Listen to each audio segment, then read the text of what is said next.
Okay, so here we are in the energy of the April new moon, and it's really windy, so I'll try to talk loud, which is really not my best, my strongest thing I do, but I'll try to adjust it too in the video.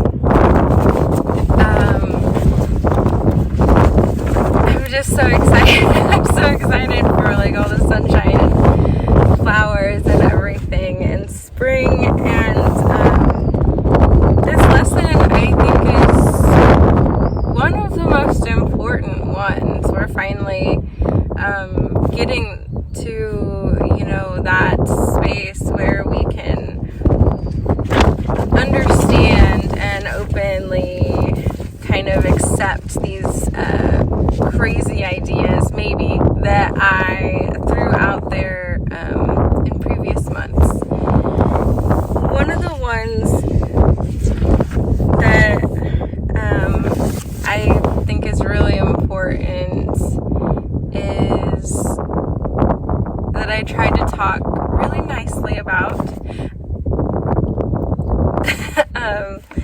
is that schooling has learned us. We've learned, because this is the unlearning, it has been teaching us to learn, to shut ourselves off to our nature, to our human instincts, and to nature itself, which is something we are instinctively and intuitively drawn to. So when I talk about herbalism and herbal schools and things like that, in my mind it's been ingrained in us to only trust the people that have a formal education, and that's really recent in human history, and it goes back to the 1800s when men tried to take over from women being the healers and making it so that they couldn't go to school to be doctors, and then changing kind of all the laws and the school, like creating the schools, and that's when allopathic medicine really had its boom, right?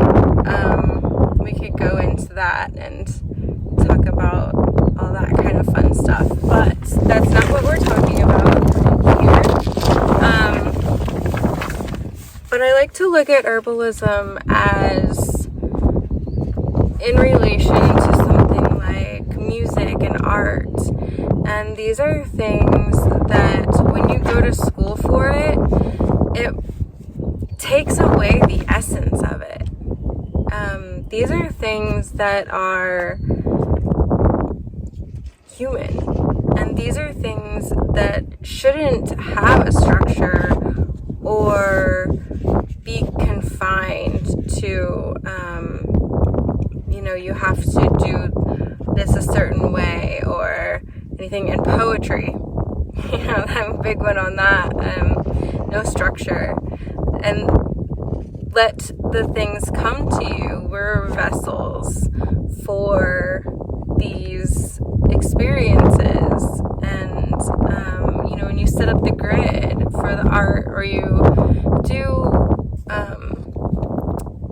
herbalism only with dead plants, and you don't have the experience of connecting to the plant and what it has to say, or bringing that art in from somewhere else, being the vessel for it and putting it out there, we're losing a lot of our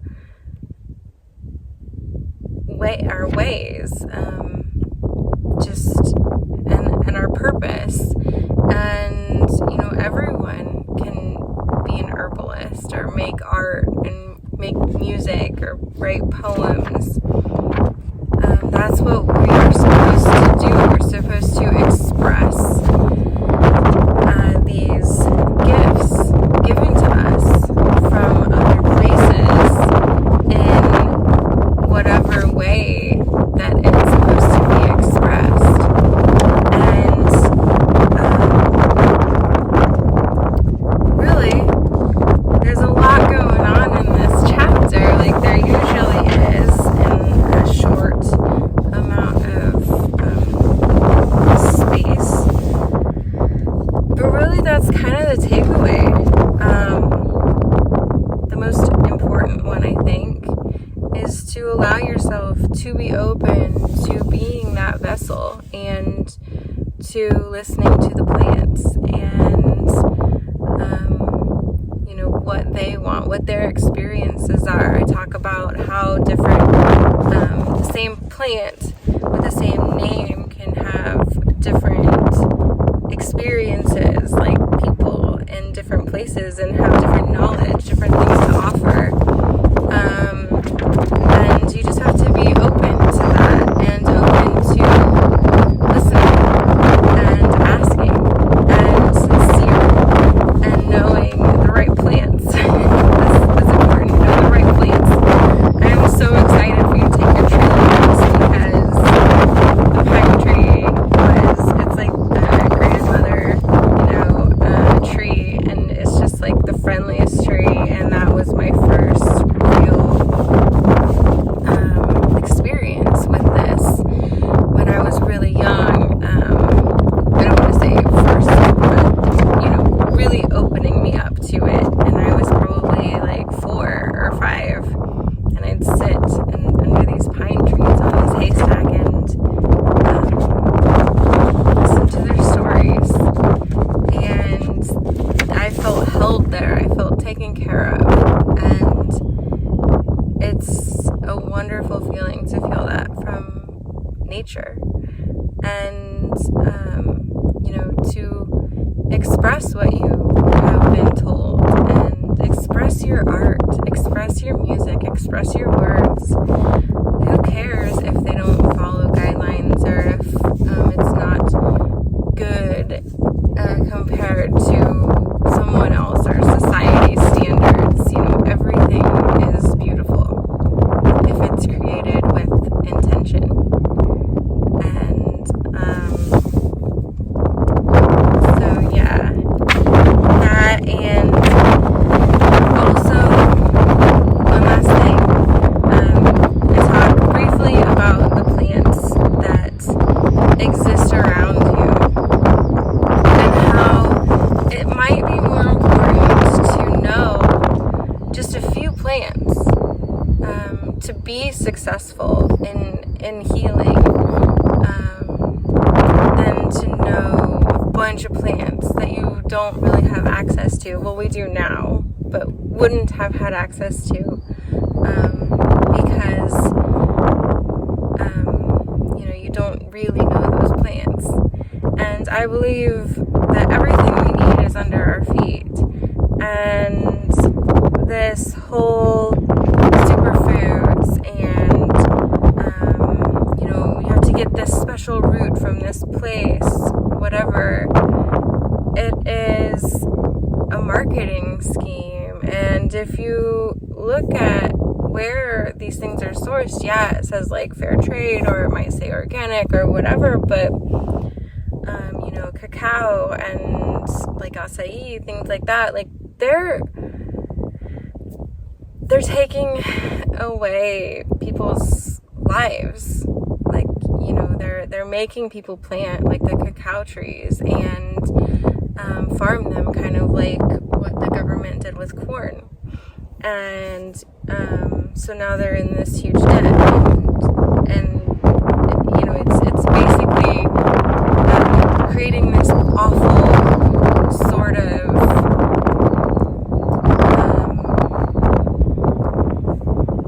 situation for a lot of people.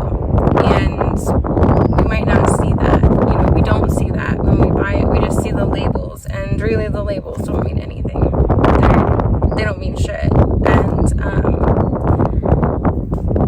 It's all a money-making business. And once you get to learn the plants, and I think it's really, really good to learn the plant families, basic botany, things like that, you can travel. And you can automatically, know, it reaches out to you, a plant in a certain family that's related to a plant that you might know, or you might have grown, or you might have become friends with in a place where you're more familiar, but you're like, that plant is related.